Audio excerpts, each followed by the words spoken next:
All right, God bless you guys. I'm here with Brother Dave and Brother Dwayne, and we're going to be doing a review of this debate where I think Dwayne did a fantastic job. I think Dwayne did excellent. And I would have to say that I believe Dwayne won. And I wanted to go just part by part on certain parts of it. I don't know if you guys want to start from the very beginning because we will not finish this review today if we did. But if there's any particular part where you want to start from, Dwayne, let me know, and we can start rock and rolling. Yeah, I'll follow your lead. I want to, you do reactions all the time, so I'm new to All right, reactions. so let's get it popping, man. Let's get it popping. All right. So this is around the time period where it starts to get a little spicy once you get about an hour in. But we can go and start from like the hour mark if you want. And we could go there because in the beginning it's kind of starts kind of, but after the 1 hour mark, that's when look at Tazaryach's face right there. That's when he starts to realize the conversation ain't going necessarily his I don't way. think it's sharing. It's not sharing. Okay, hold on. Give me a sec. Let me see here. Give me a sec. So right here, boom. This is around the time. Let me know if I'm sharing now. Yeah, it's good. Yeah. Yeah, this is the point in time when I believe that Tazaryach realized that this conversation was not going to go his way. Once he started making those particular faces, in my opinion, and I'm only speaking as a person who watched the debate. I was trying to keep it 100% neutral here. But I really do. There have been debates that Tazaryach has won. I'll be honest, right? But this one, I don't think was even close. I don't think it was even close. So, if you fellas want to introduce yourselves, go ahead, and then we can start rock and rolling. Well, Dwayne stepped away, so I guess I'll go first. My name's Dave. My handle on YouTube and on TikTok is at Scriptural Truths, and love God, love ministry, and love defending the faith. Amen. And my name is Dwayne. I go by on YouTube, DwayneSeesTruth1st, on TikTok, Bunking Hebrew Israelites. And this is going to be fun, y'all. So, stick around, everybody. All right, cool. Let's get it popping. All right, so here we go. Loves the stranger and giving him food and raiment. This is before they entered into that covenant. So then he loved the God of the strangers. Let me show you. Would those strangers that are men not be concluded in the all men of Israel? Yes, they would. So want to get up to Israel is concluded, is established as a people unto God. They become his children. The children, anyone that's attached to Israel is concluded as being an Israelite, one born among them. I can show you the difference, but I know you want to get back to your Leviticus so bad. So let's finish this, right? So once again, everybody, he has yet to explain how verse 11 and verse 12 mentions all of Israel and then attaches another group of people to all of Israel. He hasn't touched that. Only thing he did was explain it away, just swept it under the rug, because he has no answer for that.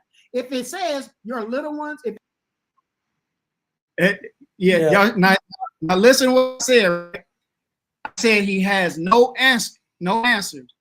Not one time did he give a direct answer. Go ahead. You about to say something? No, I was gonna say right about that time. I think that's when he was getting a little upset right there, man. I want to see how long it take before that belt come off his shoulder. If it says all of your captains and your elders and all the men, he hasn't answered, are there men that's strangers that are considered Israelites? Would those strangers that are men not be concluded in the all men of Israel? Yes, they would. So this is how we know he's not talking about no Israelite strangers. And to further drive this point home about these strangers, let me show you what the Most High said about the strangers, and I will show you a clear-cut distinction between Israel and strangers. This is Deuteronomy chapter 10. Start at verse 17. It says, for the Lord your God, this is Deuteronomy 10:17. For the Lord your God is God of gods and Lord. Notice he's shaking his head that the scripture ain't saying that. You caught that? He's like, yeah, man, yeah. And you know, I noticed, and it's not, he just do this for me. I really believe that when he hears arguments that he hasn't heard, he's thinking about how he's going to respond to it, and he just goes along whatever comes to his mind at that moment. He don't. This ain't the response is not from a knowledge base. It's from the I'm on the spot. I'm gonna just say what I want to say. I'm gonna just give you a quick answer. No real response. Lord of Lords and a great God, a mighty and a terrible, which regarded not persons, nor takes reward. Listen to this part, y'all.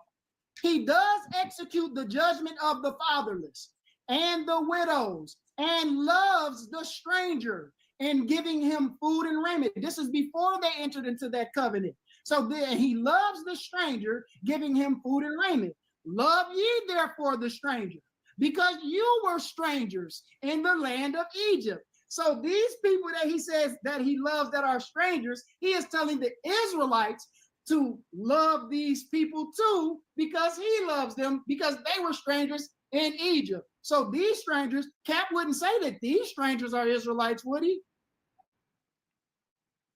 In what verse? Verse. See that? He said, what verse? He knows exactly what I just read. I quoted the scripture and he talking about what verse. You was about to say something, Dave? No, it's just it's crazy. It's totally crazy. I've heard a lot of things, but it just got so outlandish at times in this debate. yeah, Dwayne, just make sure that whatever happens in life, I stay in your good side, because I don't want that smoke. I don't want that smoke.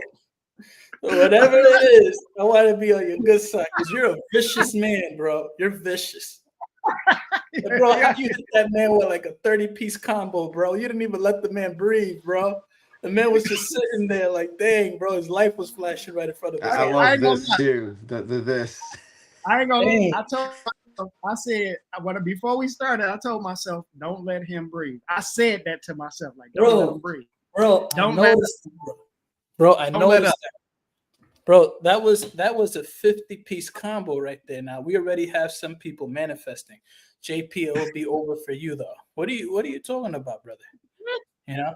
He means if you got on Dwayne's bad side, he's messing with you.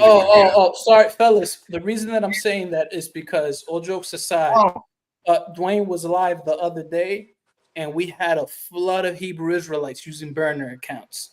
That we're not gonna say no names, but they didn't even want to use the real accounts. They were just using burner accounts. So we were dealing with that situation. So, fellas, if I go off at y'all, it's because I'm assuming you're a Hebrew Israelite. Okay, so don't take it personal. I'm assuming you guys are a Hebrew Israelite.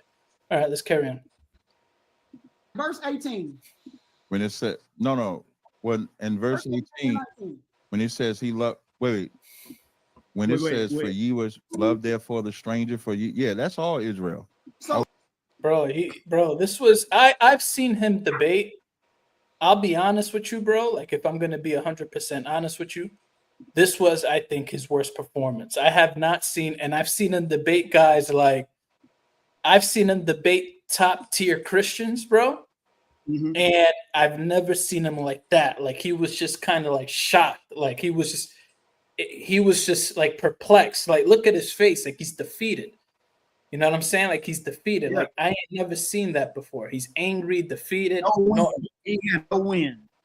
Yeah, bro. It was a complete knockout by this point. When he says, love ye therefore the strangers, he talking to Israel? Yeah. And when the proof text is Leviticus 25:35. Did he call all Israel strangers? No. Yes or no? No, he didn't. I'm going to read it again. Leviticus 25. You say what? Go ahead. No, I want to go back to Deuteronomy 10 and 16, but I'm going to show you this. Leviticus 25 and 23 says, the land shall not be sold forever, for the land is mine. The mine is talk about the Most High. We agree, right? Yeah.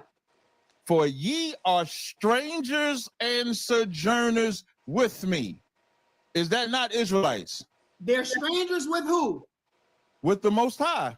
Okay, great. So Are those strangers Israelites? Yes or no? let me show you something real quick, right? Can I just get an answer, man? Let me show you. You asked me if the strangers, I answered you right. No, brother, don't do that. Brother, don't do that. When you read your Deuteronomy 10, No, listen.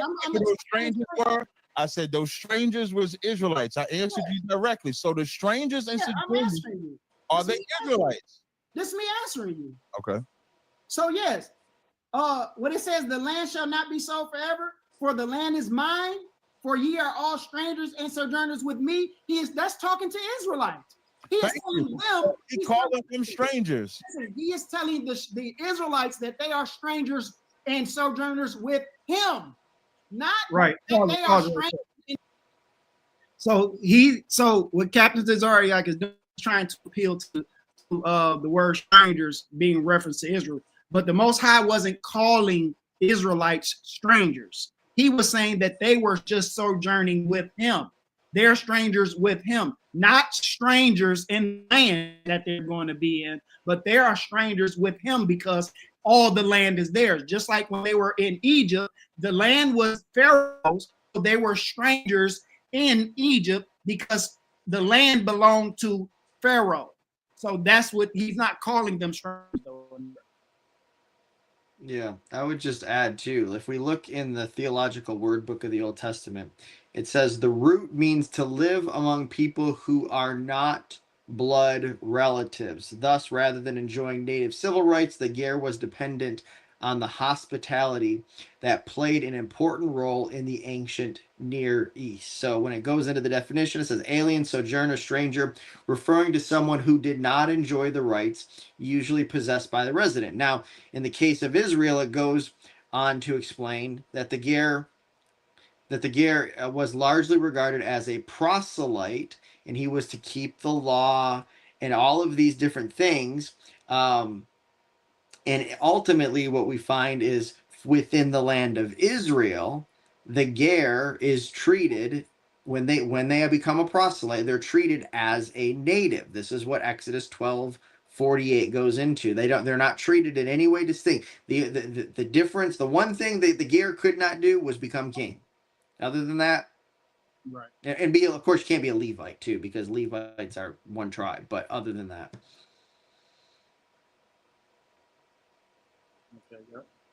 In general, No, wait. Is he calling them strangers? Yes or no? he's not calling them strangers. He is telling them what they are with him. So now, when you go down to verse 30, all them beef.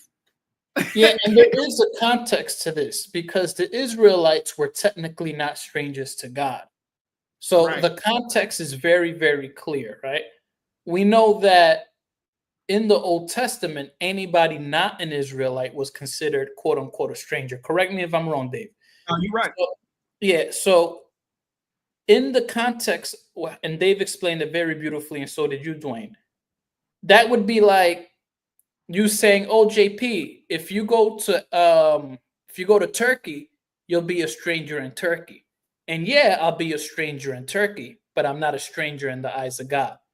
So, in particular context, I think that Captain is wrong there. And obviously, you guys explained it very beautifully. 35 in the same chapter, it says, if thy brother be waxing poor and fallen into decay with thee, then thou shalt relieve him. Yea, though he be a stranger or sojourner, that he may live with thee. Right. So you see where it says Is that a stranger? that's not an Israelite. No. So it says, if thy brother be waxing poor, Yeah, you see where it says though he be? You see that? it's That's an italicized, right? right. What does italicized mean? What does it mean? Italicized mean it's been in addition to. It's so it was added to the text, right? So Yes. now let's look at this. Let's look at this verse in the ESV. Would you agree that the ESV is a word for word translation? I don't know, because I only read the KJV, but I'm actually going to Google it now. Yeah, go Google and see if ESV is a word for word translation. I'm better. No, you can read the verse. You can present your. I'll be quiet while you read the verse. No, I want you to say that first, and then I'm gonna read it.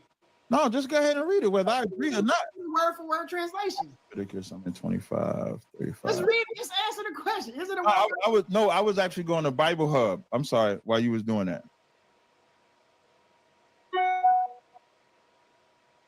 This is what it says. I'm gonna read it. I'm gonna read it. I just wait. You said you wanted me to read it. I'm the one brought us here. I'm gonna read it. You said I'm not gonna read it until I'm not talking about reading the verse. Oh, go ahead. You wanted me to look it up. So I'm gonna present this on my screen so people, just so everybody can see what I'm reading. It says Bible.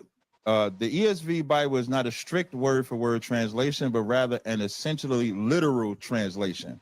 It strives for a word for word correspondence where possible, but it also considers differences in grammar, syntax, and idiom between the original language and modern English. So no, based on what this AI just said, when I Googled it, you asked me to Google it, it is not a word for word translation based on what you asked me to read. Okay, That's a body bag. I wish he'd AI his arguments before he makes them. Bro, how is that a body bag? You could use any translation you want. Yeah. Listen, so this is what we do. I want to see if I can do this right quick. I want to share this screen right quick. Because you know when you ask whatever search engine you asking, it's gonna give you what you want to, it's gonna use something similar to what you want to hear. Oh, while you're sharing your screen, Dwayne, why don't you play the video and then you can just pause it as you wish. Unless you don't have bandwidth because your connection was kind of messing up. No, yeah, because it's a lot of stuff on my yeah. Wi-Fi. So then I'll just do it. No worries. Yeah.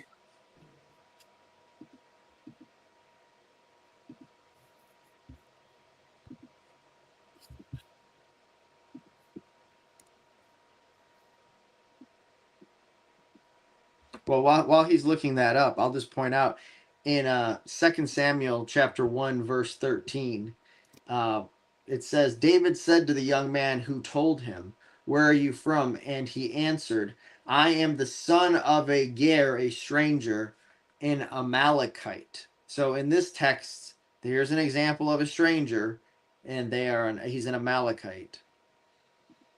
Now you see that? Y'all, can you see that, JP? Yes, sir. All right, y'all see that? They say word for word Bible translations aim to translate each word and phrases as closely as possible to the original language, Hebrew, Aramaic, and Greek. Even it means sacrificing some natural English phrasing. Some examples of word for word translations include the King James Version, the New King James Version, the English Standard Version, the ESV, and the NASB. He just, I don't know what he Googled, but yeah. The thing is that technically speaking, there is no such thing as a literal word for word translation because it's impossible. You can't have a word for word. Not even the KJV is word for word. No Bible is word for word because the languages are different. So you have to use particular words to describe certain words. You know what I'm saying? Or particular sentences. So it's actually a fallacy what he did because he's like, oh yeah, it's not literally word for word. It's aspiring to be word for word. So even what he read doesn't actually hurt you, Dwayne, because his own KJV isn't actually word for word. So by what standards are we using here? No doubt. That's not you asked me to look it up. Hold on, that's not a body bag. It is a word for word translation. It's not a strict word for word translation, right? That means it's not a word for word translation. Okay, let's go to a strict word for word translation. I was doing the You suppose? Go ahead. Bible Hub. But Bible Hub gives like see what he doing. Hold on. What he doing is he trying to draw this out so we can stop dealing with what we're actually talking about. That's what he doing. You can go ahead, yeah. NASB. Wait, I'm sorry. You said Yeah. NASB, and you put a number after that. 95. NASB 95. Okay. NASB 95 is widely known for its literal translation to the Bible, aiming to render the original Hebrew. It seeks to make. This is like petty at this point. Like, this is just petty. Like, it's like, bro, just pick a translation and just rock out. You know what I'm saying? Right. Like, he's like, oh, let me make sure. Like, that's just petty. Maintain a word-for-word correspondence to the source text while also striving for readability and clarity for English. So is that the one that you're going to read now? Right. Now, just for clarity's sake, can you read the KJV's response for the same thing? Yeah, I don't mind reading the verse. I already said. No. I'm talking about, can you Google is KJV a word for word translation so we can see the comparisons? Yeah, I said I don't mind reading it. You want me to put it on the screen? Yeah, just like we did for those two, because I want to show everybody that about that term, word for word, and how you just read for ESV is not a word for word. So I want you to read for everybody. Type in the same thing for KJV. Oh, okay, got you. And then show everybody. Belt sliding down. At the stage. So now y'all can see what I'm about to read. So the KJV 1611 is highly regarded is a highly regarded word-for-word translation of the Bible. It aims to be as literal as possible, translating the original Hebrew. There you go. So it's not a word for word by his own standard. The same thing, right? Aramaic and Greeks into text. According to scholars, the KJV uses the Textus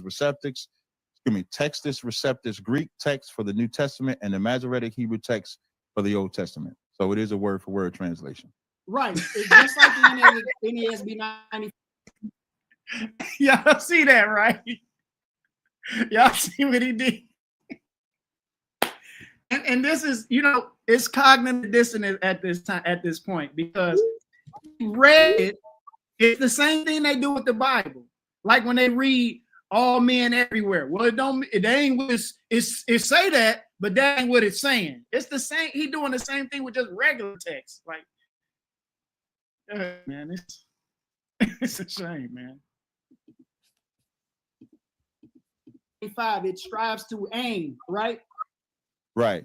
So that's why I said I went to Bible Hub. It has the words, though he be a stranger, which is not in the Masoretic text or the Textus Receptus, right? It's not in the text. Yeah, because it's in italicized. Right. So now this is the NASB 95. It says, now in case of a countryman of yours becomes poor and his means with regard to you falter, then you are to sustain him like a stranger or a sojourner, that he may live with you. You see that, right? Yes, I do. Now, my question. That takes away your Leviticus thing, right? But my question to you is, Go ahead and explain to us what like a stranger means. So, Dave, gotta let Dave go ahead. That's Dave. Sure. There were provisions in the law that the Israelites, when a ger was to dwell among them, that they were to provide. So in Deuteronomy chapter 10, I believe it's verse 18, he says he loves the stranger, providing them food and clothing. It wasn't God's doing a miracle and food and clothing are popping up, but the people of Israel were to be providing them. They, it says in the next verse, were to love the stranger themselves, and that was the basis for provision. If you have an Israelite who becomes poor, they were to be treated in the same manner. The people around them were to provide for that person, providing them food, providing them clothing, loving them in the same way that they would the non-Israelite who had become that permanent resident. So that's the point of the text. God is laying out, provide, give the provisions, just like you would these other people that I've commanded you to do so for. Right. And I think that's pretty straightforward. But before we even go there, thank you for that explanation. We have over 80 people watching us live. So everybody drop a like in your respective platform. So if you're watching from Dwayne's platform, drop a like. If you're watching from my platform, drop a like. Everybody drop a like from your respective platforms. Am I lagging, by the way, fellas? No, it's good. Mine, well, I see from where I see it. All right, cool. Tap that screen. They use like a stranger, right? But like is not in the original text, right? Right. But they're going based off of the. Hold on 1 second. Because KJV says, yea, though he be a stranger. Right. And the NASB says like a stranger. Right. The like is not in there either, just like the yea, though he be is not in there in the Hebrew. Right. So why did he go there? Terms are in there in the Hebrew. Why did he go there to prove a point about them being strangers then? Well, so yeah, go ahead. But here's the thing, though, is so it is not uncommon at all for like or as to not be in the Hebrew text. I'll give you some examples and people can go look these up.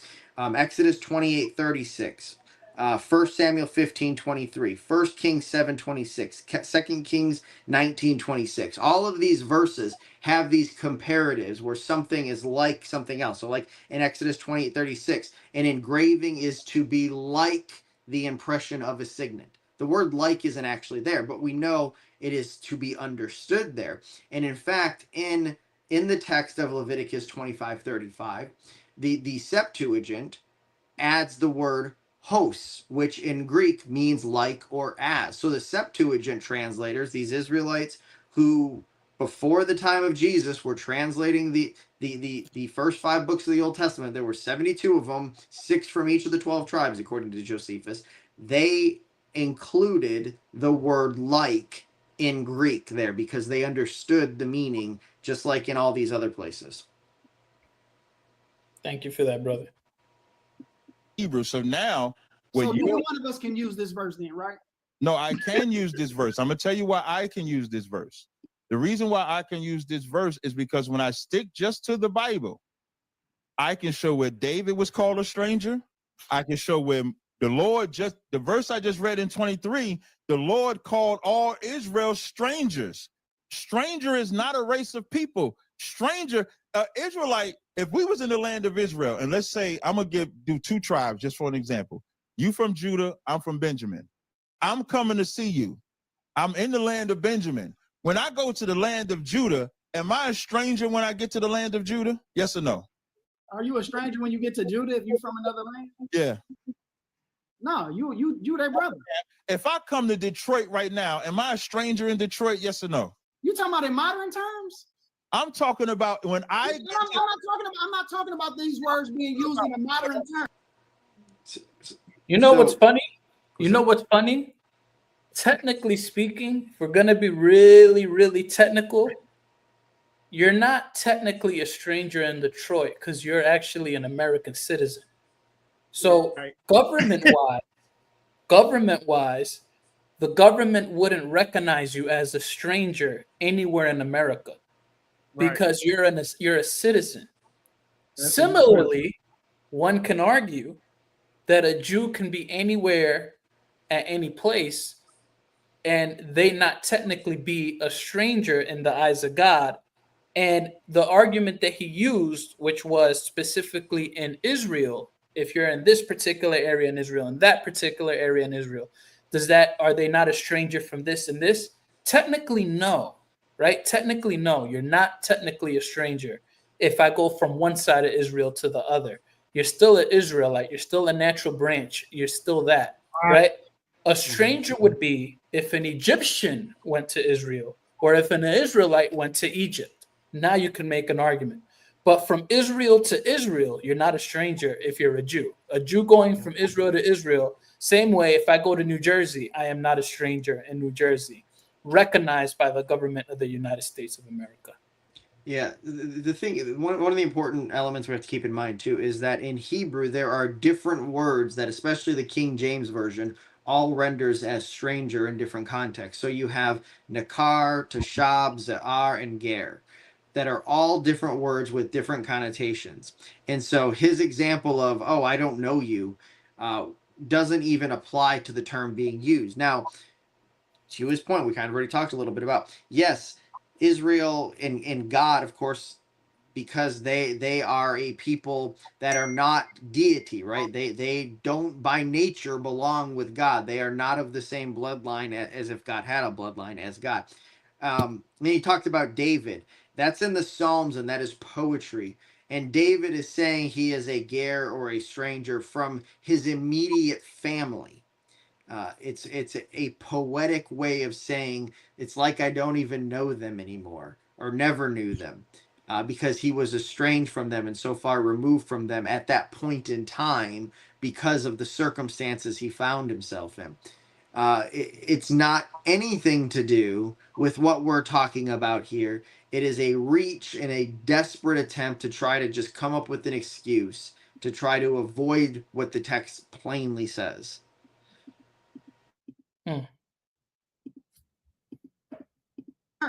What I'm talking about is a Judite travels to another land in Israel. He's a stranger because they don't know him. Yeah, but that's in a modern sense. I'm talking. Let's use it. That's not a modern stranger. Is not a, in the Bible though. There's not a race of people called stranger. Let's look at this word in Deuteronomy 10, right? Yeah, that's what. Wait, I'm glad you went back to Deuteronomy 10 because remember you told me when I told you Deuteronomy 29th chapter, the Lord didn't have no respect to person to the highest of the God or the lowest.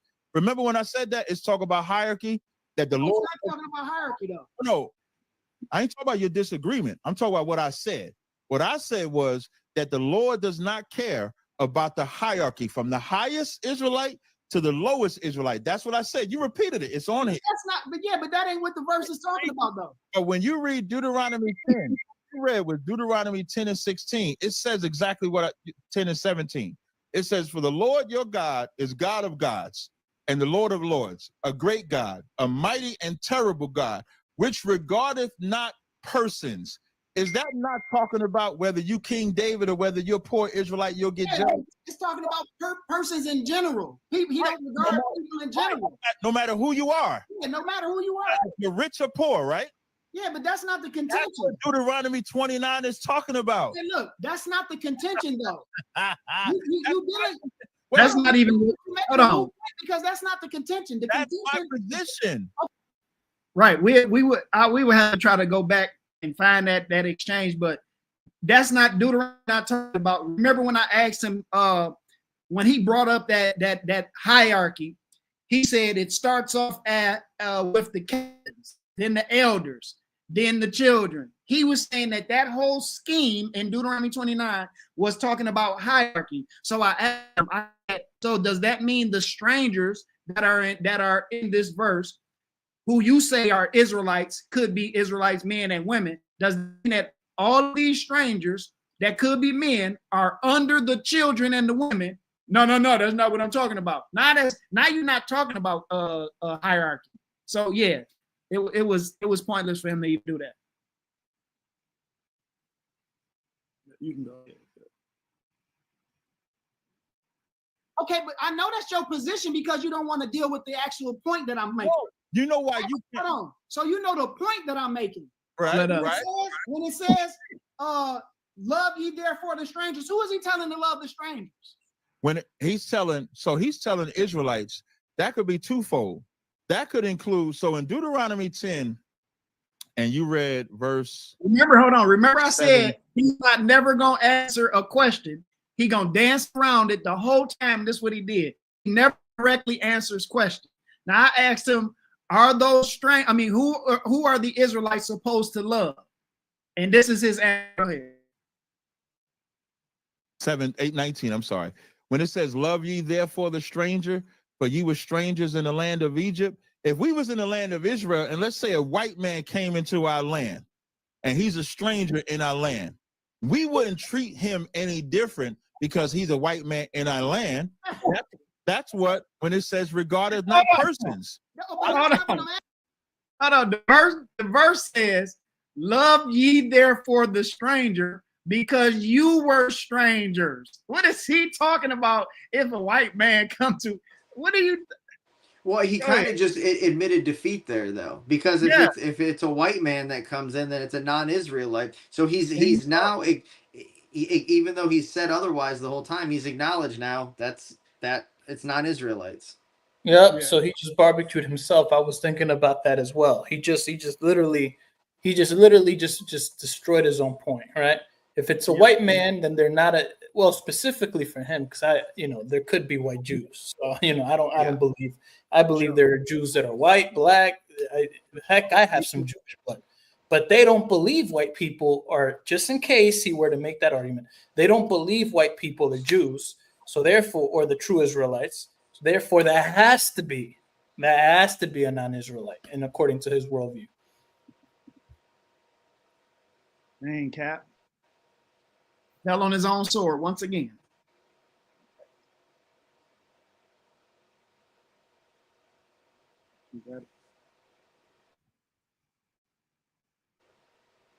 It ain't sharing. Yeah, we're not seeing it. I don't know if you're playing it. Oh, your mic muted too, JP. We can't hear it. Ain't nothing playing. What happened? There's nothing It's playing. not playing. It's not. Oh, There's no really? screen sharing. Okay, hold on. Let me try to fix that. Give me a sec. All right. Let me know if you guys could hear the sound. Love you That's good. therefore the strangers. Who is he telling to love the strangers? When he's telling Israelites, that could be twofold. That could include, so in Deuteronomy 10, and you read verse 7, 8, 19, I'm sorry. When it says, love ye therefore the stranger, for ye were strangers in the land of Egypt. If we was in the land of Israel, and let's say a white man came into our land, and he's a stranger in our land, we wouldn't treat him any different because he's a white man in our land. That's what, when it says regarded not persons. No, but that's not what I'm asking you. I'm asking you, and it says, love ye therefore the stranger. The reason why I said white man is because the first answer I gave was an Israelite. He didn't even Stranger answer is it. not a race of people. Stranger has He didn't even answer it. He said the first answer I gave. He never answered it. Captain Crunch, capping again.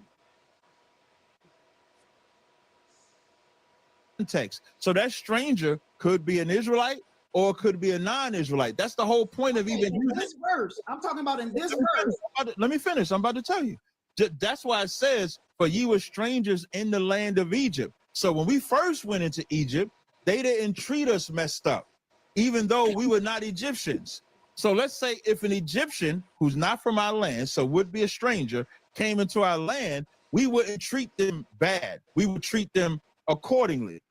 So I'm not arguing that this verse could be an Israelite.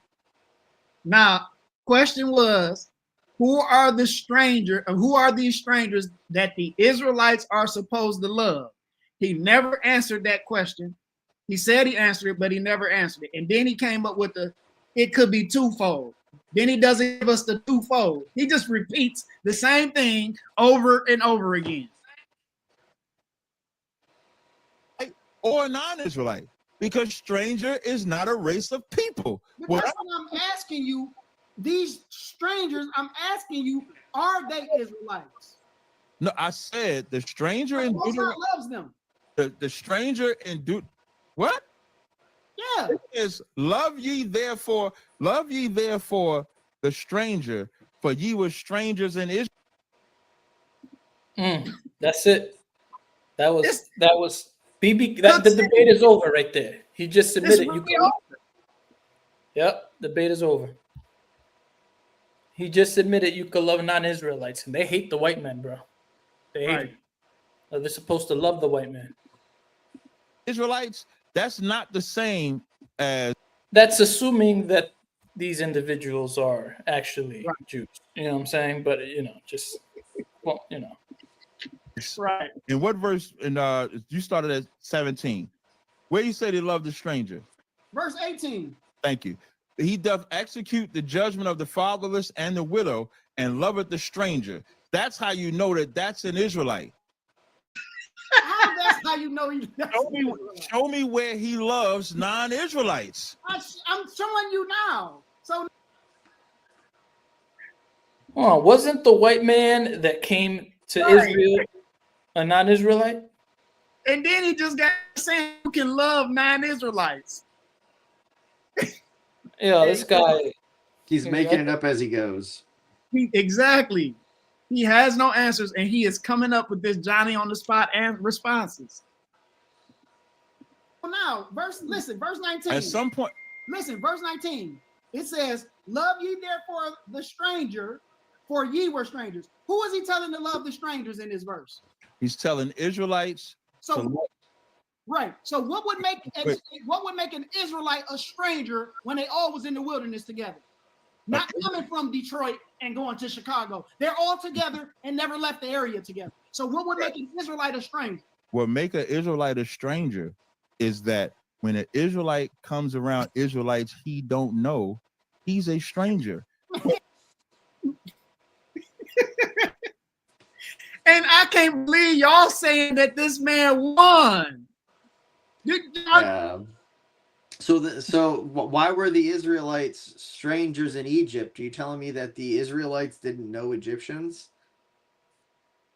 Right. I mean, by that logic, everybody's a stranger to everybody. Then, unless it's like your immediate friends and family, everybody's. He doesn't realize this is a specific term with specific usage. Get out of here. They all came out of Egypt together. But they also all died. They also went into the land of Israel and had a whole land of Israel. You had land of Reuben, land of Benjamin, land of Ephraim. What Dwayne was. What was the point of him saying, and they all died? Who all died? What was the point of him saying that? He's obviously talking about the mixed multitude. He's obviously talking that went a lesson, right? And we're going to continue. We'll get to that. But he's obviously talking about the mixed multitude that went a lusting, right? That were murmuring and complaining. That's before we get to this Deuteronomy chapter, where we're at in Deuteronomy chapter 10. All of that stuff happened before that event. So what is he talking about? They all died. Once again. Have you believe is that every single Israelite knew each other. That's not what I would have you to believe. I would tell you. I would simply say this. But Ephraimite travels to the land of Benjamin. I would simply say this. Stranger to Benjamin, right? Yeah, that would make sense if the verse didn't say. Listen, that would make sense if the verse didn't say, "Love ye therefore a stranger, because you were strangers." Who is he talking about with strangers? He's talking to Israel. That's all about it. So he's telling Israel to love the strangers. Are you saying that he's telling Israel to love Israel? How can Israel be strangers? Yes, he is. I'm going to explain it to you. Let this sizzle in your spirit. When they get into the land of Israel, if I'm from the tribe of Ephraim and I'm in the land of Ephraim. In Deuteronomy chapter 10, they're not in the land of Israel. Why is he trying to answer what I'm asking him with when they get to the land when they're not in the land? Because you know what? You want to know why? Because he doesn't have an answer. He's already finished records. Go ahead and sign him to sign the deal. He's finished records. Go ahead, man. All right, fellas, we got over 90 people watching. We're approaching 100 viewers concurrently together. If you're on Dwayne's channel, please share Dwayne's link. In fact, what I want you guys to do is I'm going to post Dwayne's channel real quick. Dwayne, if you can send me your channel so all my subscribers can subscribe to you, because this brother has been doing an excellent job. And Brother Dave, I don't know if you have a YouTube channel. I know you're a TikTok guy. Do you have YouTube? Right there. Same thing. All right. So, fellas, you guys can see that's Brother Dave's YouTube channel. Y'all hit him with a subscription. And Brother Dwayne, send me your YouTube channel on the private chat if you can real quick. Oh, wait. I am on your YouTube channel. Oh. Let me get that for you. All right. Everybody that's watching on my channel, please hit this brother with a subscription, please. We will not move till you guys hit a subscription. And if you see brother Dave, his name is on the screen. So you guys can see right there, Dave, Scriptural Truths. Please hit him with a subscription. All right, fellas. So this is Brother Dwayne's channel. Everybody drop a 1 if you subscribe. I want to see some people say, I want to see some ones. Appreciate y'all. So I got a couple of people that says up. You guys must not want the show to continue. You guys know how we get down on this platform. You know, y'all, I better see these numbers go up. We need Dwayne's numbers to get up. Okay, we got a couple of people here saying that they sub. Oh, very good, very good. All right, very good, very good. Okay, perfect. Okay, there we go. We need this brother to grow. He's a monster. We gotta do what we gotta do. All right, let's carry on. From. Keep making these. I'm not. Wait. I'm not trying to go to the land. They're not in your land. It says you are strangers in the land of Egypt. Is Egypt a land? Yes or no? They're in the wilderness right now. He was telling them what they used to be. Wait. So you're saying that they only have to keep this law in the wilderness? Another pointless question. Okay. Another pointless question. He know that's not what I said. I'm asking him about the time. I'm in the context and in view of the word in that time, asking him about the people in that time. He's trying to progress all the way to when the children of Israel get into the land, and then ask me, there's a law we got to continue to keep. Yeah, he totally misses the point. Captain Crunch. Okay, Are you? Yeah, I'm not gonna lie. I replay that part like 40 times. Like 40 times I replay that. That part right there. And you're like, what you laughing at? Yo, I replay that like 40 times, bro. On repeat, like 40 times, bro. No faking. No faking. Yeah, what you laughing at? What you laughing at? Okay, Are you? Because right here, man. We gotta watch. Hey man, I gotta go back. And, I gotta make a short that they only have to keep this law in the wilderness. That's okay. Are you saying they only have to keep this law in You're not listening. See, you're trying to respond before you hear. Are you saying that this? That's not what I said. Are you saying? Okay, so I'm asking again. This is the fourth time I'm saying this. I'm saying that these strangers are not Israelites. Just simply reading verse 19, he's telling these readers, these Israelites, to love the strangers. You said that if Ephraim go around Judah, Ephraim are strangers to Judah. But the verse don't say this, right? It says that you were strangers. All of Israel were strangers in Egypt, right? yes. So that's different. Hold on. Yes. That was the saddest yes I ever heard. He went from celebrating to yes. Play that again, man. Play that again. Yes. Are not Israelites. That's okay. Are you saying they only have to keep this law in You're not listening. See, you're trying to respond before you hear. Are you saying that this? That's not what I said. Are you saying? Okay, so I'm asking again. This is the fourth time I'm saying this.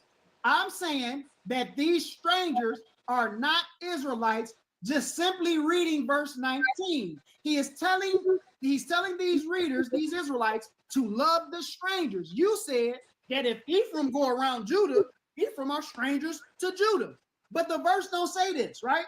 It says that you were strangers. All of Israel were strangers in Egypt, right? yes. So that's different.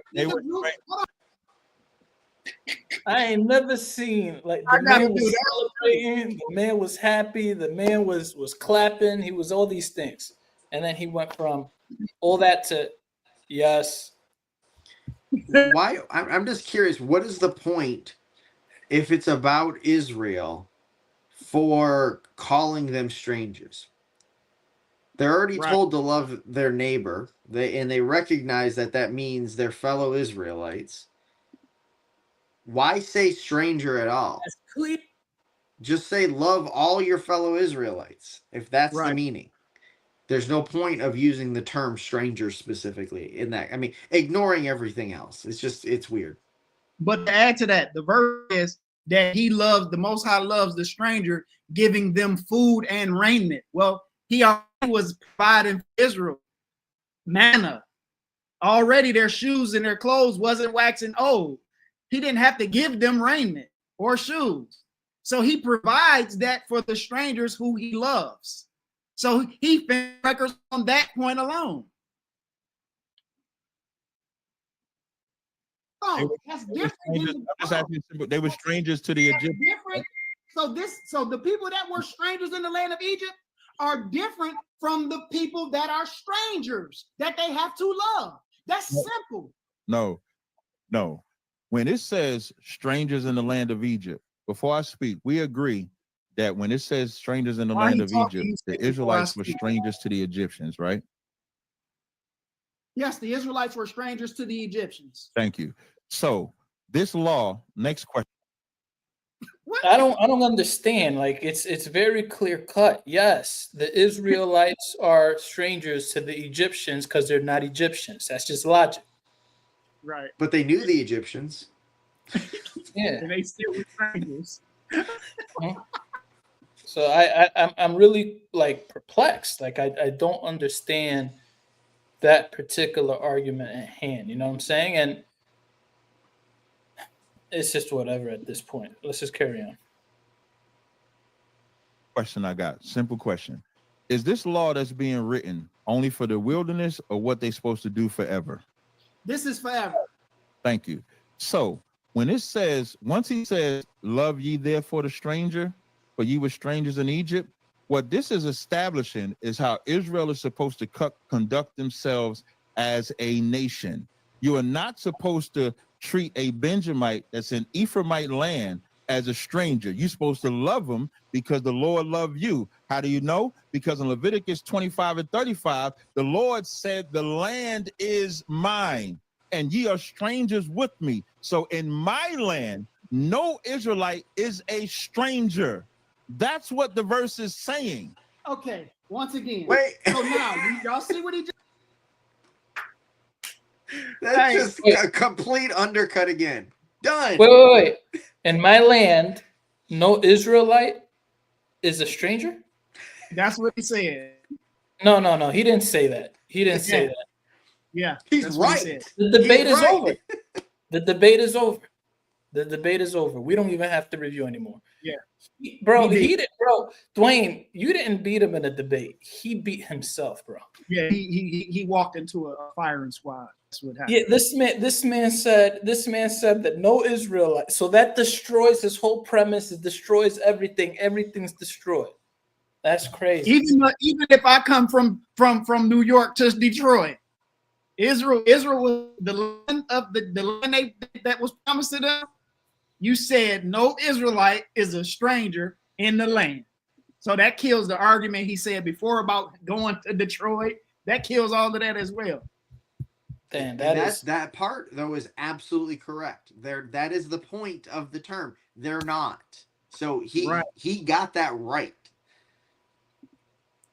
I'm legitimately perplexed. I really am surprised. I'm not gonna say the man is lying. Perhaps he's deceived. And this is why he's making the arguments that he's making, because he's deceived. I don't think he's a liar. I'm gonna go on the record. I'll tell you like this: as him being a captain and as studying the Bible as long as he has been doing, he knows that he just made that up on.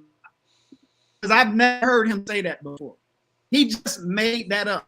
Now, if you want to say he's a tall teller, or he got some science fiction books around him or something, whatever, I'm gonna tell you, he just outlined. That's what he did.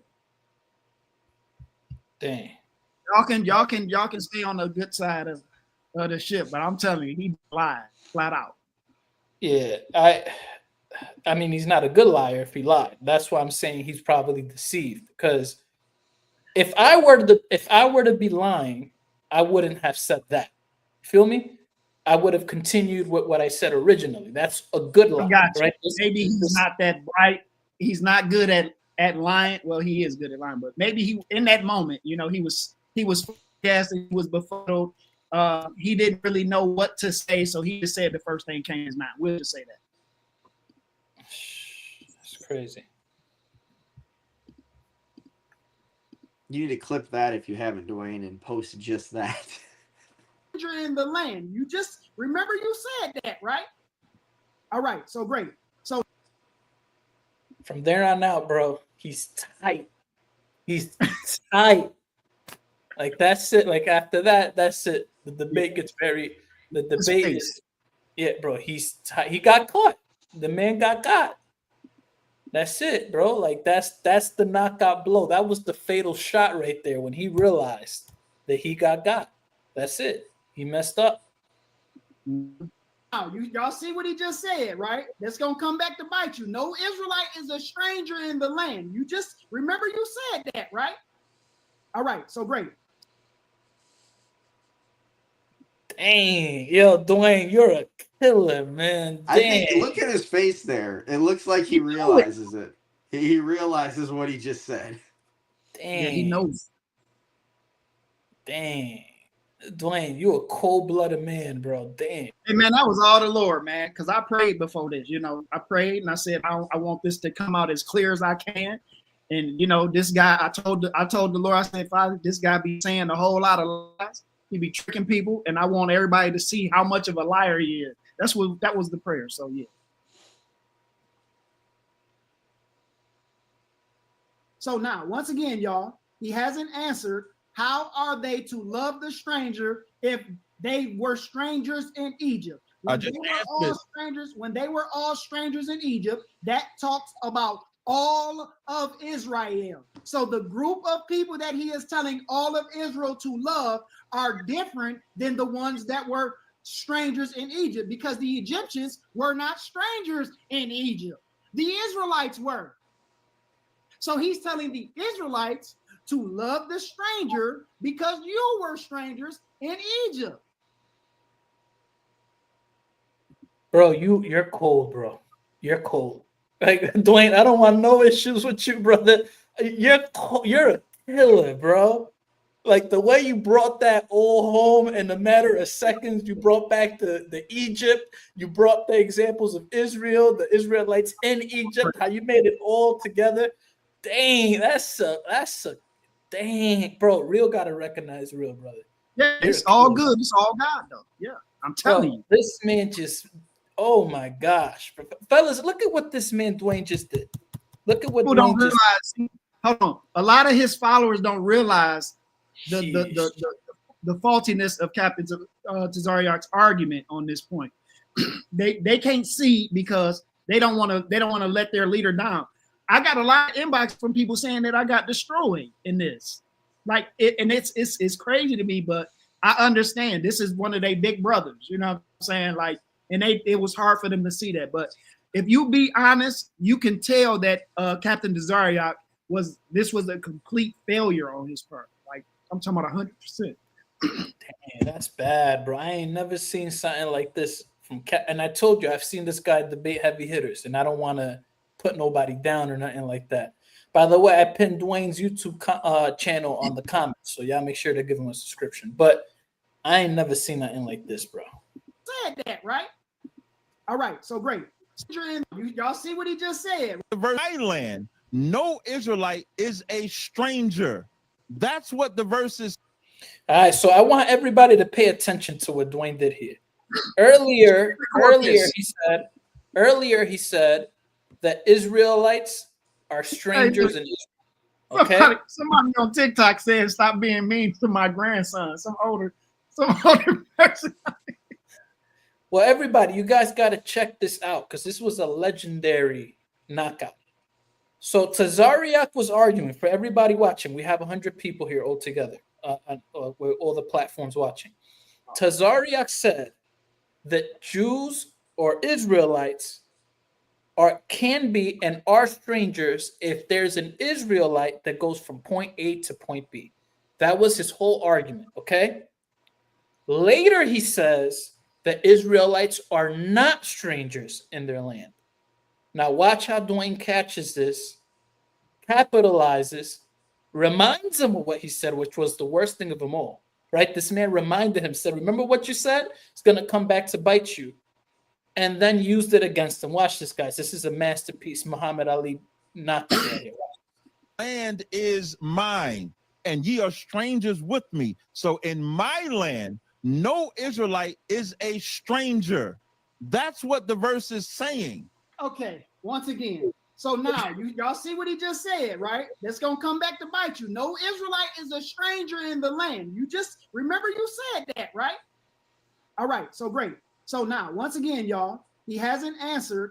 How are they to love the stranger if they were strangers in Egypt? When they were all strangers in Egypt, that talks about all of Israel. So the group of people that he is telling all of Israel to love are different than the ones that were strangers in Egypt, because the Egyptians were not strangers in Egypt. The Israelites were. So he's telling the Israelites to love the stranger because you were strangers in Egypt. That's clear. No, it's not. What's clear is your indoctrination and my freedom. All I did was agree with what he said first. And then he said, no, it's not. He said you're indoctrinated, and I agree with my freedom, bro. He didn't even want to debate anymore, bro. He didn't even deal with the topic. He said my freedom. Yo, that's nuts, bro. That is nuts. Wow. No, it's not. It's his argument, bro. No, it's not. No, it's not. Look at everybody saying no, it's not. No, it's not. No, it's not. Wow. Wow. My freedom says That sounds real good. these law. Once again, y'all believe that the Israelites just magically knew each other. So the Benjamite just knows every Gadite. They know it. But he just read. So, yo, what are we doing here? Like, he makes the argument, backtracks it, makes it again, backtracks, makes it backtracks, makes it backtracks, then takes it back, backtracks, and then back. Wow. That's his freedom. He can just say whatever he wants. Facts don't matter. He's free to just make it up as he goes. Dwayne isn't. Listen, The Judite knows every Issachar. they don't have to know the Gadites. They don't have to know the Judites. What they all know is they all came out of Egypt together. That's what they know. Right. Thank you. All Israel came out of Egypt together, right?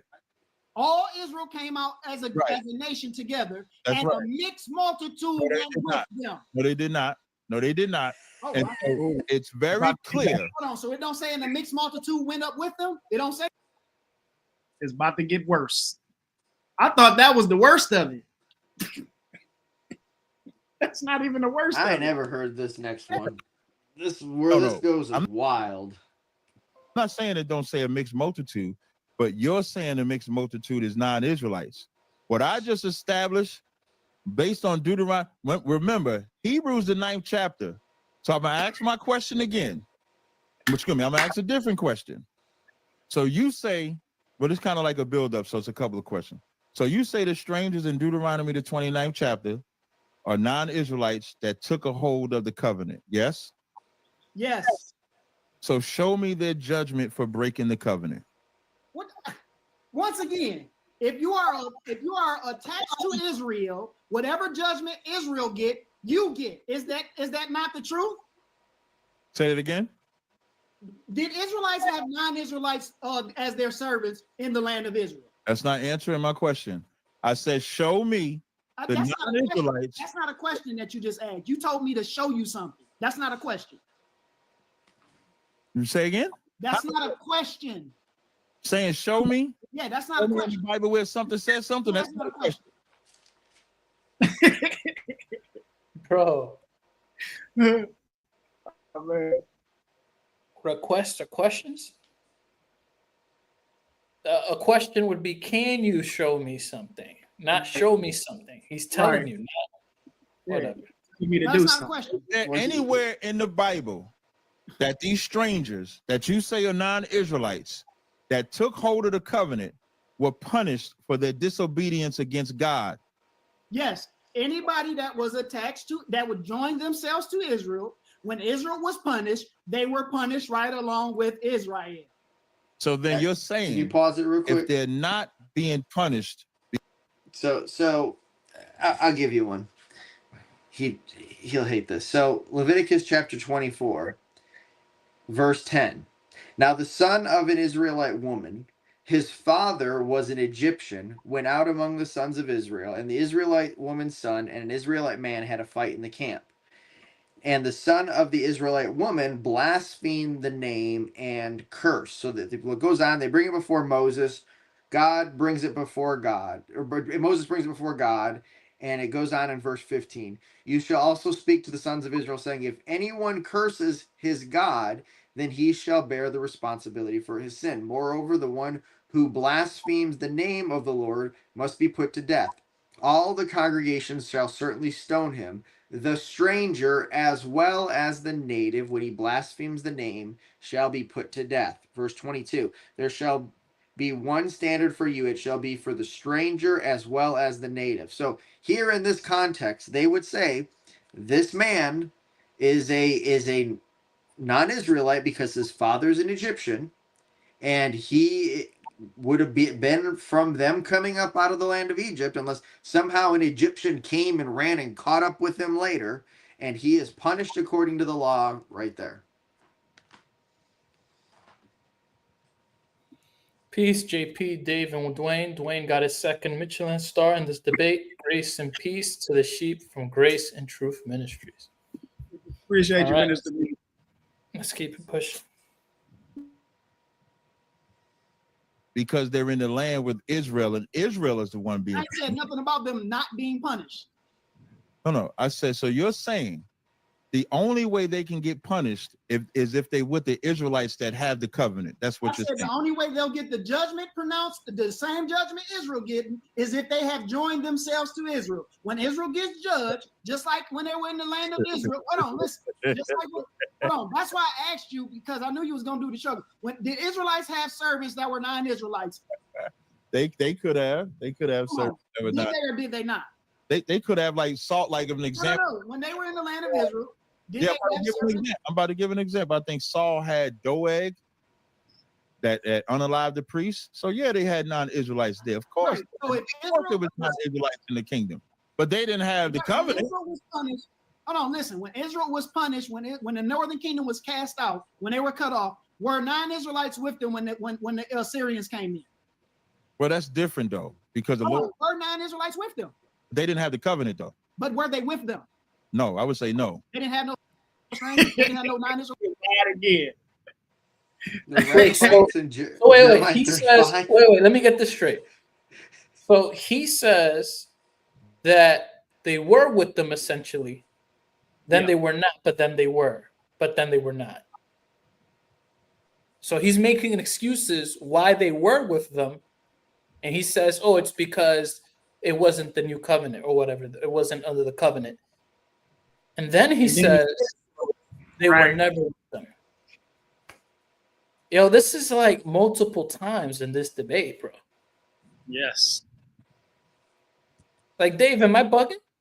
No, he's all over the place. I mean, basically, if you say enough words and say enough back and forth stuff, what you're saying is so confusing and makes so little sense that your followers are just gonna think you did something because they don't know any better themselves. And so I think that's what he's doing. The great thing is, though, you've potentially got these people who are out there maybe thinking about it, considering it, and they are watching this. And they are the ones that are saying, wait, this guy is saying ridiculous stuff that is all over the place, flip-flopping back and forth. There's no way they have the truth. And that's the important thing. All right, we have over 100 people watching right now. I want y'all to bless Dwayne. Subscribe to his channel. We got to get his numbers up. Same thing with Dave. Dave's channel is on the little description thingy right there. Please, everybody, drop a like on the particular platforms you're watching from. And if you have not done so, I pinned Dwayne's channel on the comment section of the live stream. Just click it, hit a subscription, and let us know if you did, okay? Let us know if you did. So, yeah. Clown. I said collectively amongst the platforms. Collectively. Okay? He's watching on his platform. People on my platform watch Dave and on this. And I have 63 people on TikTok watching. Correct. So we have a little bit over 100 already, but I'm saying on YouTube we have over 100 collectively. Okay. Right. So I'm gonna block you for that, Elmer. Have a nice day. All right. All right, let's go. It's there. Of course, Right. So if of course there was not Israelites in the kingdom, but they didn't have the when covenant. Israel was punished, hold on, listen. When Israel was punished, when the northern kingdom was cast out, when they were cut off, were 9 Israelites with them when the Assyrians came in?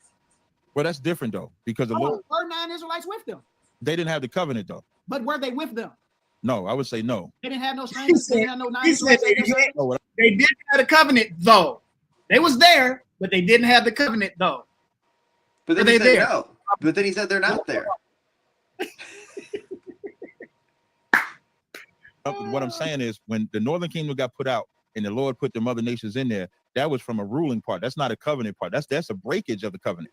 No, that's not what I'm asking. Like really, what I want the audience to pay attention to is that Dwayne's answer That's just not what I'm proved, asking you though. Dwayne's answer just proved that Deuteronomy the 29th chapter is not talking about non-Israelites. How? Yo, this guy has a lot of nerve saying that your answer didn't improve something. But how? He don't even tell the people how it doesn't. How? You can't just say stuff arbitrarily. Just say stuff and it's true. Trust me, bro. Trust me, bro. Trust me. Because he said, How? because he said the only way non-Israelites get punished is if they're amongst the Israelites. My No, statement that's is, not what I said. that is what you said. I said any non-Israelite that joined themselves to Israelite were treated. They were just as one born among them. Right. Just like an Israelite. But we're not talking When they about. get judged, they get judged right along with Israel. But we not. That's not what we're talking about, though. What we talking about Let's is. talk about that now because you No, said that's not what we talk about. What we talk about is Christ said. Excuse me. Hebrews 9:15 says he is the mediator for the New Testament for the redemption of those that was under the First Testament. The word redemption means. you keep trying to weasel out of this.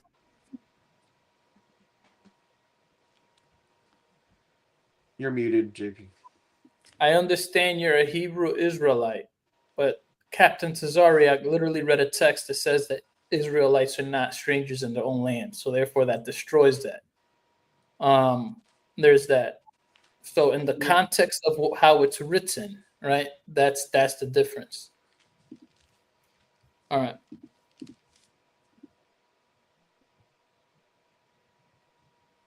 It's not not on screen. Rescued or saved.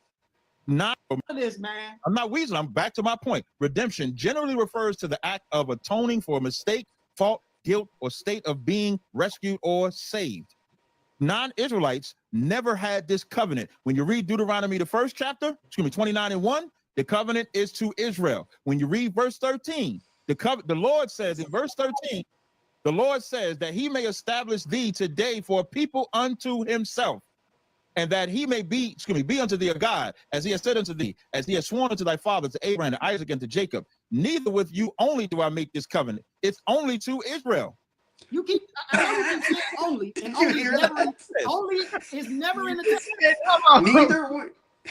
The verse said, neither with you only. And then he says, only with Israel. It's crazy. It's so crazy. He's using this, by the way, he's using this verse in Hebrews 9:15. I actually had, he did a few days after this, he tried to go on and do damage control and do a PowerPoint. I went in his live and we talked about this verse.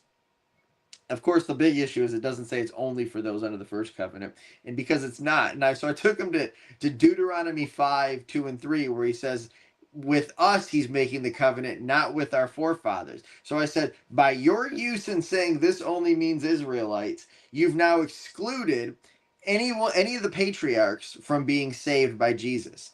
And he changed, just like he's doing here, he changed it. So when it says those under the first covenant, it means all Israel.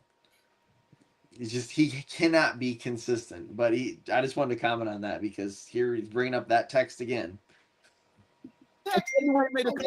Nation by nation. I let you talk. You keep throwing these words that's not in the text. Now, I'm gonna ask you this: were the mixed multitudes that went a lusting, are those the same mixed multitudes that you said were Israelites? You gotta show me what verse you're talking about. When you Numbers 11. Is it Numbers 11? Let me see.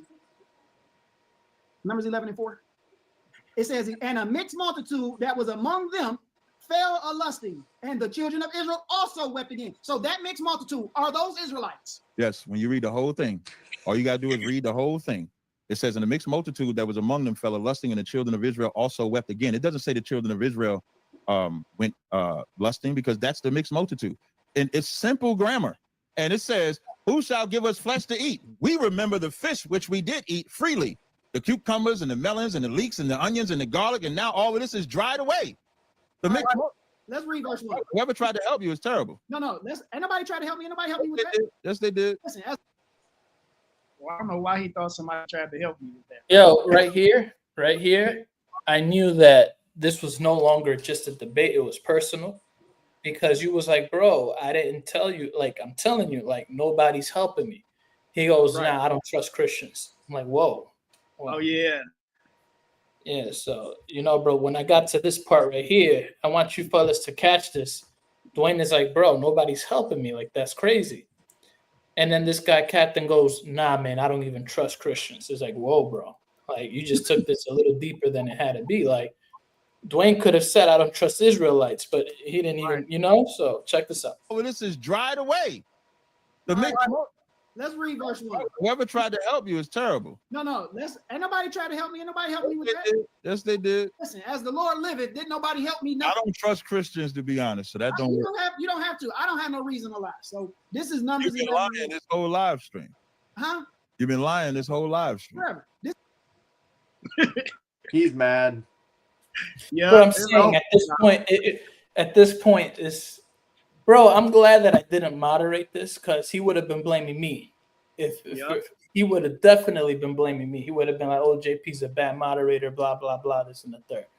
So he would have definitely been blaming me. This is Numbers 11:1. It says, and when the people complained, it displeased the Lord, and the Lord heard it, and his anger was kindled, and a fire of the Lord burnt among them and consumed them that were in the uttermost parts of the camp. You see that, right?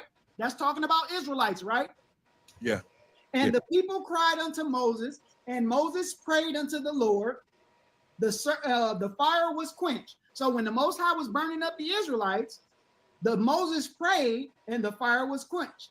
And he called the name of the place Tazaryach, because the fire of the Lord burnt among them, and the mixed multitude that was among them. Who is the them? Which verse was that? With the mixed multitude that was among them? Verse 4. And the mixed multitude that was among them. Oh, the way you read it. Okay, I only asked that because of the way you read it. Where it says, and the mixed multitude that was among them fell a lusting, and the children of Israel also wept again, and said, who shall give us fish to eat? So now that's still talking about them. It's talking about the people that complained, displeased the Lord. He heard it. Their anger was kindled. Fire burned. Verse 2, people cried to Moses. Moses prayed to the Lord. Fire quenched. And he called the name of the place Tazaryach, because the fire of the Lord burnt among them. Verse 4, and the mixed multitude that was among them fell a lusting, and the children of Israel also wept again. This is showing the children of Israel. You know why they had to wander through the wilderness for 40 years? Hold on. This is tap dancing 101, what he is about to do. Like, he knows what my argument is, and he knows he's cooked in it. So this is him, Johnny on the spot with another response, not really addressing what I'm talking about. Go ahead. I'm talking about. I asked you. Move in on his face on this. I said, it says, and the mixed multitude that was among them. Who is the them that the mixed? This is the classic right here, bro. This is the classic. That's what I texted you, bro. This this debate had a lot of like glorious moments, like a lot of classic, bro, this is in for the history books, bro. Check this out, everybody. Everybody, check this out. Drop a 1 if everybody's paying attention to this. I want confirmation. Drop a 1 if you guys are paying attention to this. We're not starting till I see 1s, because I need your focus with this one. I need your focus. So drop a 1 if you guys are watching, because I want you guys to catch this fallacy. Watch this. Check this out. Not even a fallacy. Whatever the heck this is, fellas, you guys got to catch this. It was bad. This was bad. This was very, very bad. All right. Y'all might want to make y'all some clips on this one to post y'all. You're gonna want to make some clips. Check this out. Let's hit a Captain Tazaryach very close. I said, it says, and the mixed multitude that was among you is this one. I'm talking about this verse. I asked you, is this verse? I said, it says, and the mixed multitude that was among them. Who was the them that the mixed multitude was with? It's all Israel. Okay, so that's why I asked you. So you're saying that this mixed multitude are Israelites that are among Israelites. Yeah, when it says in the mixed multitude that was among them, the mixed multitude is just talk about the mixture of Israelites. And it says they fell a lusting. So the mixture of Israel that was amongst Israel. No. That's what you're saying?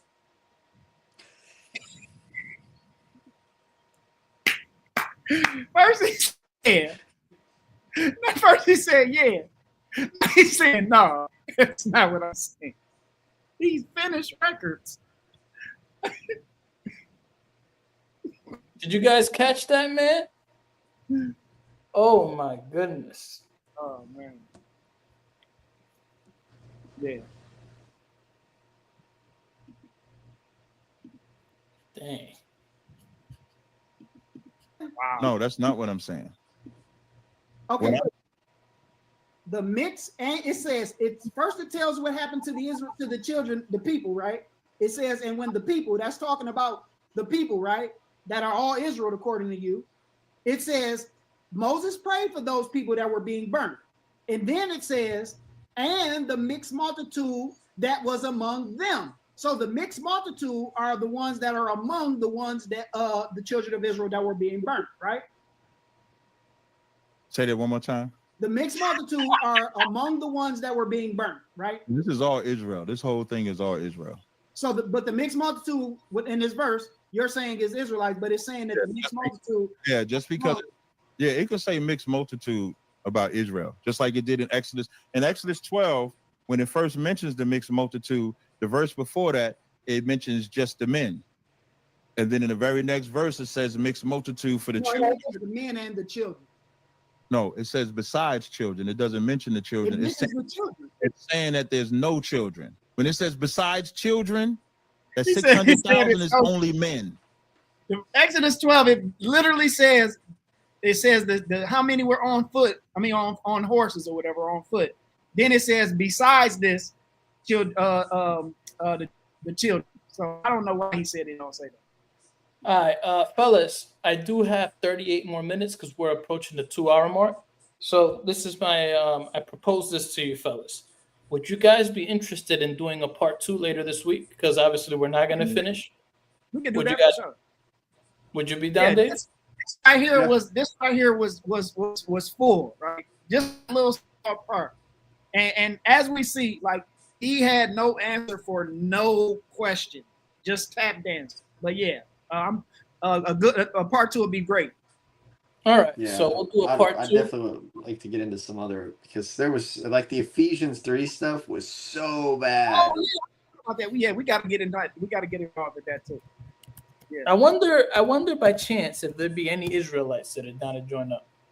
You know, I spelled Israelites wrong here, but you know, who wants to get cooked by Dwayne? Feel free. I got 38 more minutes. Let's carry on. You see if you can do better But the children. What happened, Dwayne?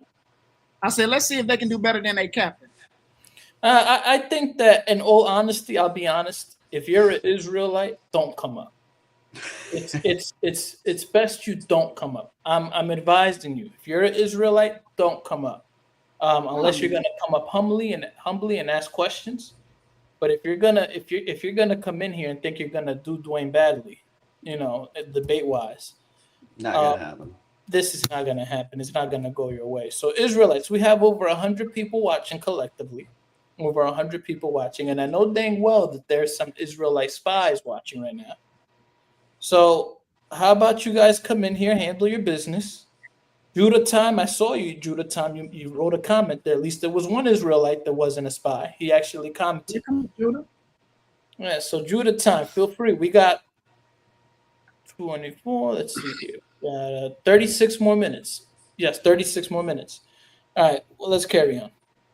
there's any Israelites that want to join up, the link is posted right here. Boom. You know, don't fret. You know, no reason to be scared, no reason to be nervous. Yeah. You know, I mean, Dwayne does bite. You feel me? I can't lie to you. You know, Dwayne will embarrass you if you come in here hot. You feel me? But if you come here humbly, nobody's gonna have any issues. You know what I'm saying? Mixed multitude calling you out. Yeah. Are you a Hebrew Israelite? Nope.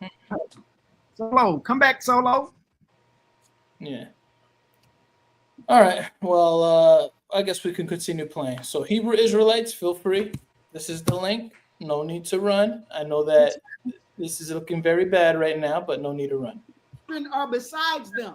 No, they're The not. children are counted or not, or just not counted, right? I can't. Are you serious right now?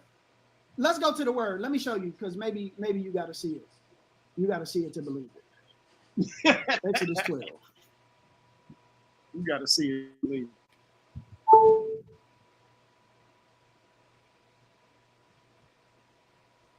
What verse was that?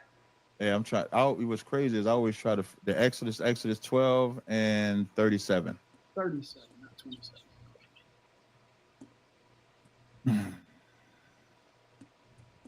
He deflated right now. The word, so the word besides is talking about alone, right? Or beside. Along? You said that means along? Alone, yeah. By itself, besides, apart, separation, Separation, being alone, right. separation, And that alone, or by itself. meaning that number 6. So the children are besides or apart from the men. Yes, right? separated. Right. Apart from them, though. Yeah, they're not. The children have nothing to do with the 600,000. Right. So that's a group that is apart or besides them, right? That's a group that's separated. So when I count the 600, now, when you go to the next Remember, he verse, said the right? children are not When there you at go all. to the next verse, and this Remember, is he said the children are not there. you said the read and comprehend. Well, and here's the thing: is as we're looking at that, both groups, the men that are counted and the children that aren't counted, are the sons of Israel, because it's now the sons of Israel journeyed from Ramses to Succoth, about 600,000 men on foot, aside from the children. But the children and the men are all sons of Israel.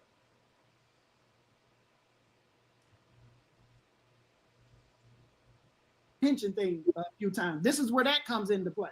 So besides the children, right? That's a period there, right? And a mixed multitude went up also with them. Who is the them? the them are the men, women, and children that are not a part of that 600,000. Okay, them. So the them, I'm saying the them is the children of Israel and the men, the 600 men that's on the 600,000 men that's on foot, right? So, meaning that's the troop or the army, right?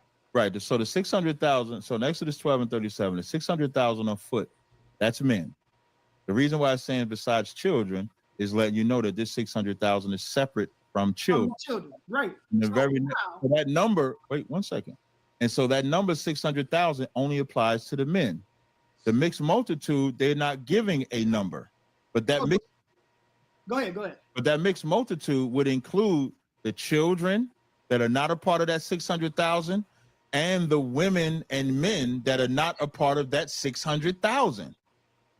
That's why it's a mixed multitude. It's okay, great. So now when we drop down, let's go back to Exodus Numbers 4. No, I'm sorry, 11. Numbers 11, right? All right, so now let's go back to Numbers 11. I want everybody to pay attention. He is still yet to show a nation that is taking part of the covenant to be a part of the new. So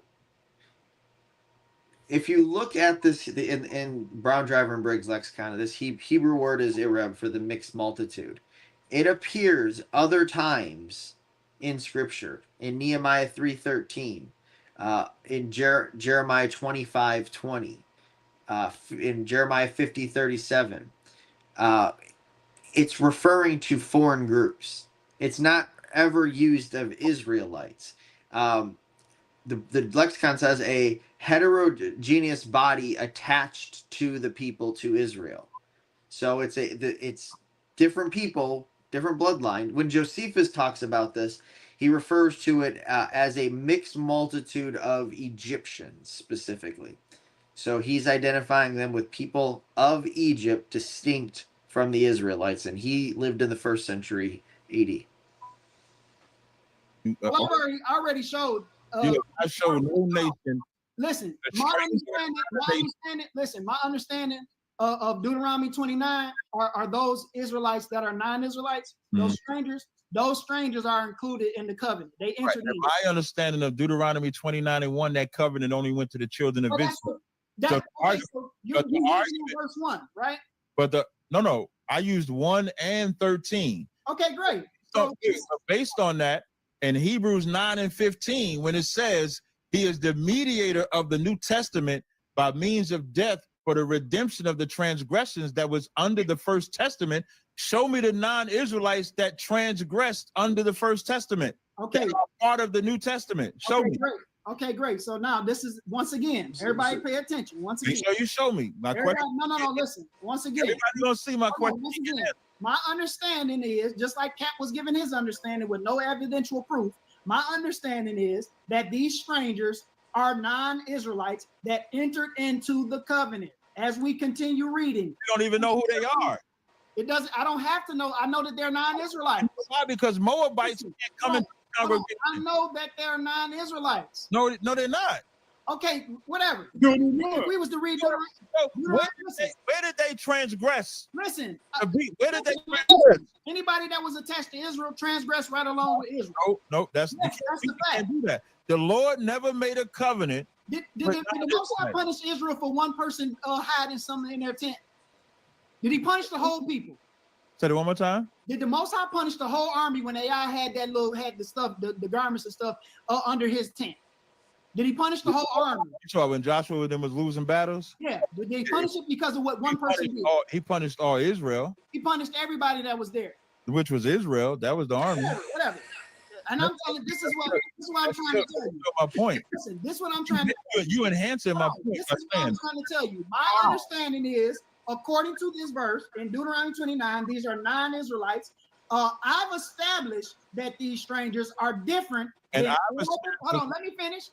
Right. I've established that the strangers in verse 11 are different people than all the men. I've established that it's different than all the tribe leaders and all of the elders. I've established that the strangers are different than the little ones. I've established that the wives are different from the strangers. So these strangers that are included in this are not Israelites. That's my position. So as we continue to read, verse 12 says that everybody that just mentioned should enter into covenant with the Lord their God.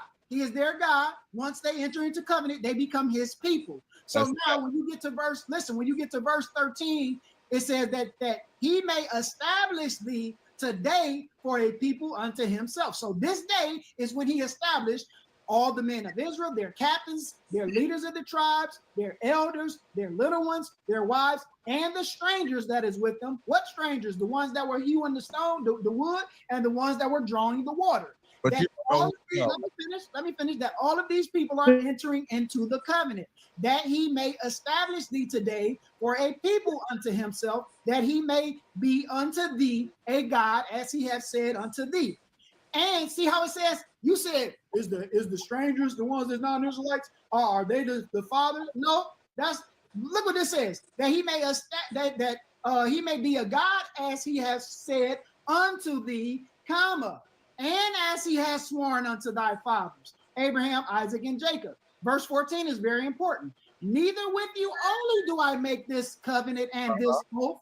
Right. Finish. Neither with you only do I make this covenant and this oath. You have already attested and agreed that all of Israel were accounted for in verses 11 and 10. Verses 10 and 11. All of Israel, and you even threw the strangers in as Israel. So now, when we get to verse 14, it says, neither with you only do I make this covenant and this oath, but him that standeth here with us. Who is the us? The us in verse 15? Yeah, who is the us? Yeah, but so it says but with him that standeth with us this, so neither do I make this covenant or this oath, but with him that standeth with us this day before the Lord our God, that's Israel, and also him that is not with us this day. That is prophetic. Now, all you got to do is just keep reading, for you know how you have dwelt in the land. No, you skipping. I answered the question. I said that's Israel, but neither with you only do I make this covenant and oath with you, but with him that standeth here with us before the Lord our God. I said that's Israel. Okay, so who is the people that's standing with Israel? That's all is. And what I'm answering, it says, verse 14 says, neither with like this. I don't think you have reading comprehension, because really your argument shouldn't be the beginning part of verse 15. It should be the latter part. And I'll tell you why. Verse 14 says, neither with you only do I make a covenant and this oath. So now he's saying, I'm not just making this covenant with you, but with him that standeth with us this day before the Lord our God, which is Israel. That's Israel. All right, you see that? He says, replay, back up about 10 seconds right quick.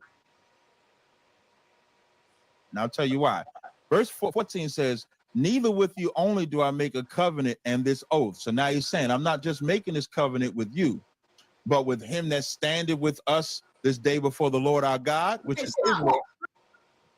All right, now I said stop. Now I said, he already said that the us are Israelites. So I said, who are standing with the us? Go ahead. Stop. That's Israel. Hold on, stop. There are two people, there are two groups going on before you continue. There's two groups being spoken of in that verse, right? In what verse? In verse 15, it says, but with him that standeth here with us. Is that two groups? The standard with us don't represent two groups, but the whole verse does represent two groups. So if you ask when I'm saying two groups, I don't know if the people on his side understands what he does throughout this whole exchange. He says the us in that verse is not talking about two groups, but the entire verse is talking about two groups. Replay that whole thing right where he just said that. The question, I said that's Israel, but neither with you only do I make this covenant and oath with you, but with him that standeth here with us before the Lord our God. I said that's Israel. Okay, so who is the people that's standing with Israel?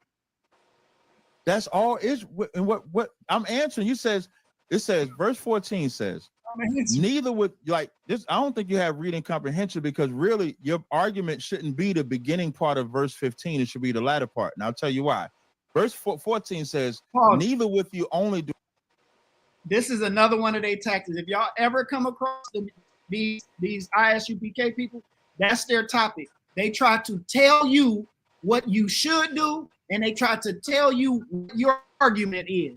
Never let them tell you what you should do when you give in your position, and don't let them tell you what your argument is. Otherwise, they have the reins of the horse. You know, they got the helm of the boat. When you let them make your argument, tell you what your argument is, and then tell you how you should argue it. Don't let them do that. All right, go ahead.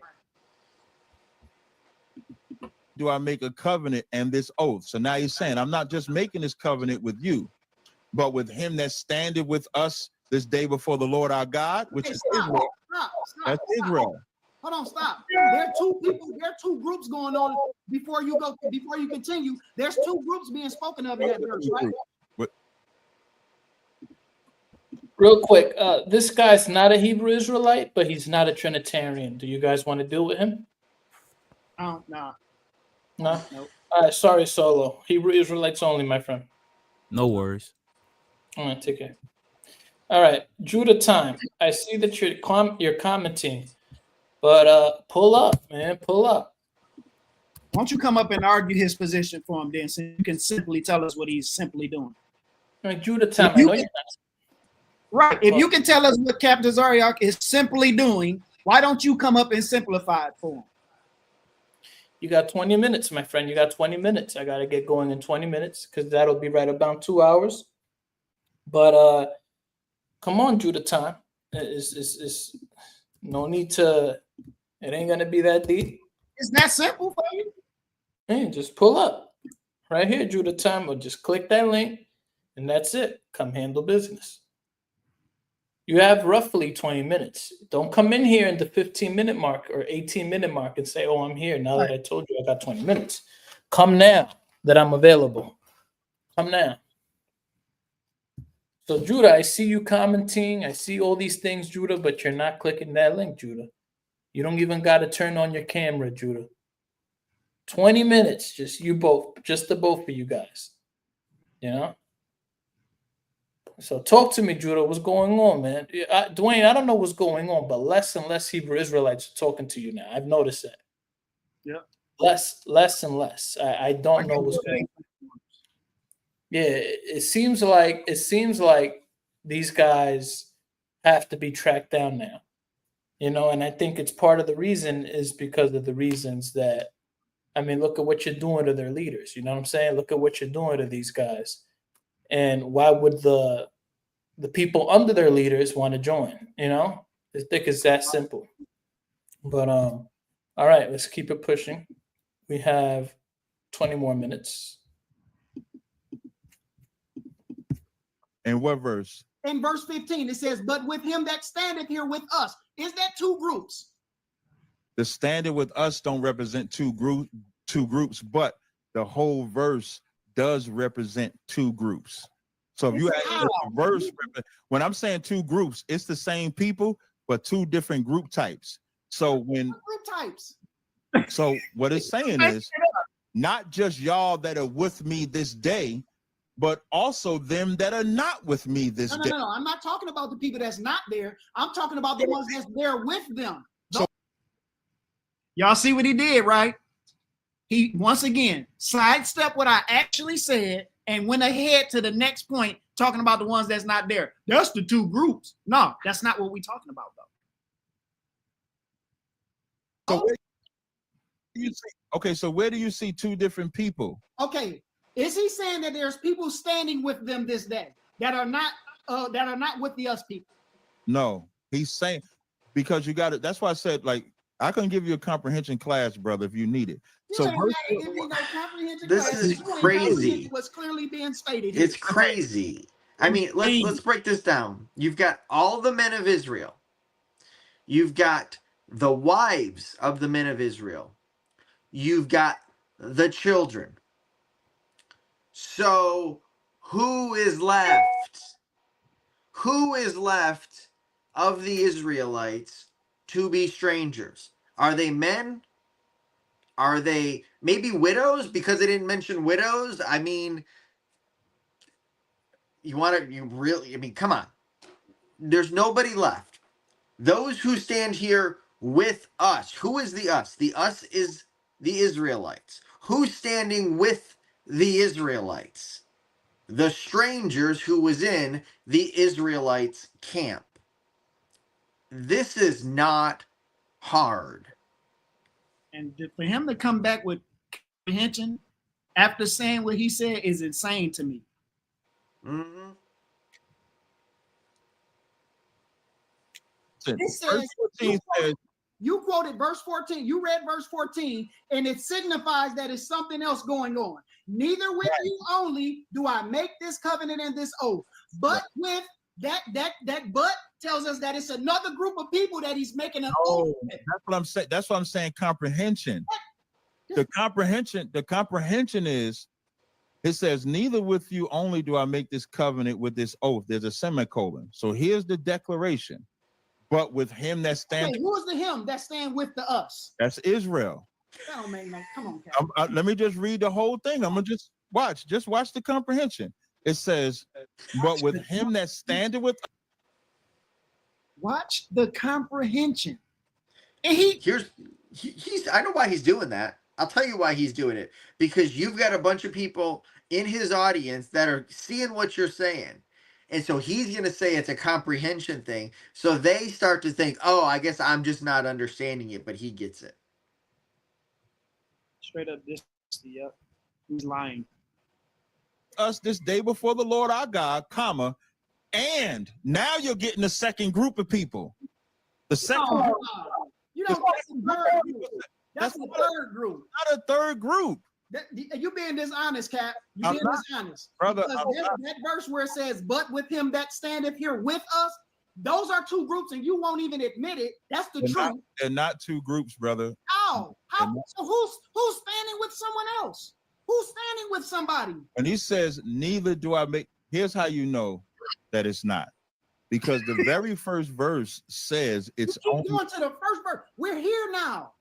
Who is the one standing with the us? There's somebody standing. You keep going to the first. Yo, that man, look at that man's face, man. Oh my goodness. Damn. Oh man, you need a blanket like Linus. A blanket.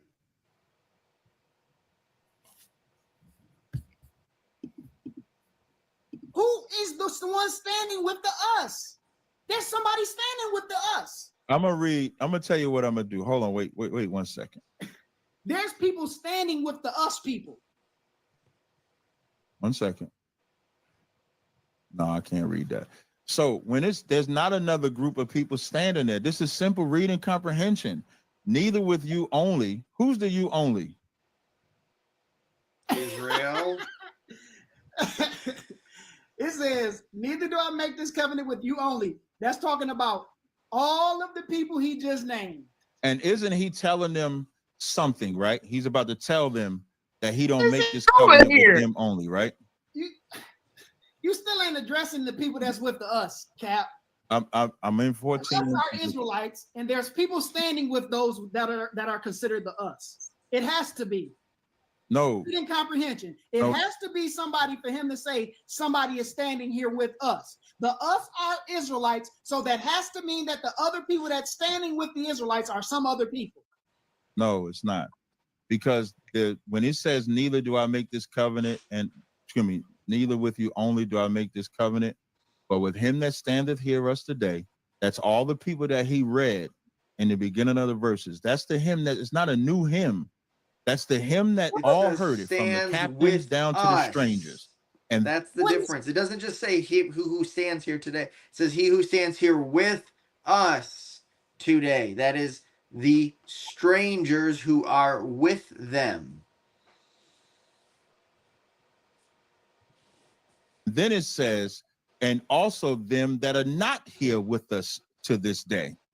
The not here with us to this day is for the future generations. Because verse 16, we know that's talking about future generations. You haven't addressed who the people are that's standing with the said Israelites. that they Israelites. How? Because if you take the position that the us, excuse me, but the him is non-Israelites, Who then is the you would have him? to show me. Verse 16 says, Who is what? Where is he getting him from? It says him. That's talking about the people that's with us. Why is he disregarding the people that's standing with the us? Like, why is he disregarding and trying to go to the him and make a play on the him? That's still a different. Even if the him is still different than us. This was All right. insane. Well, fellas, we have 1 hour left on that conversation. Yeah, let's. Would you guys just like to leave it there so we could just cover the rest of the 1 hour and the second review? Yeah, it was aggravating. I got aggravated Yeah. all over it. Man, I had enough, bro. This is torture. This is bad. This is very bad. Man. It's terrible, bro. All right, Dwayne, you headed out, or you gonna do another show? No, I'm about to finish this on I'm on live on TikTok too. I'm gonna finish up and end it on TikTok too. I'm just going and lay down. All right. So we'll be in touch for part 2. Yeah, we appreciate everybody. I appreciate all of this. Yeah, this is good. It's hard to talk to these people, and I ain't gonna lie. When I first started doing this, I didn't have patience to do this. Like I used to always be arguing, screaming and yelling at them, cutting people. I mean, but now, like, if you want to be able to work on your patience, talk to some Hebrew Israelites and just remind yourself why you're talking to them is doing some good. Well, anyways, this brother's YouTube channel is pinned in the comment section, and you can follow Dave. This is his name and information right here. Yeah. All right. Well, I guess we're all good to go. This was Grace a and good peace. live. Everybody. Thanks. Yeah, grace and peace. I'll see you. Somebody said, "What's Dwayne's channel?" It's pinned. It's pinned. So make sure to hit a subscription. We will be here soon. God bless.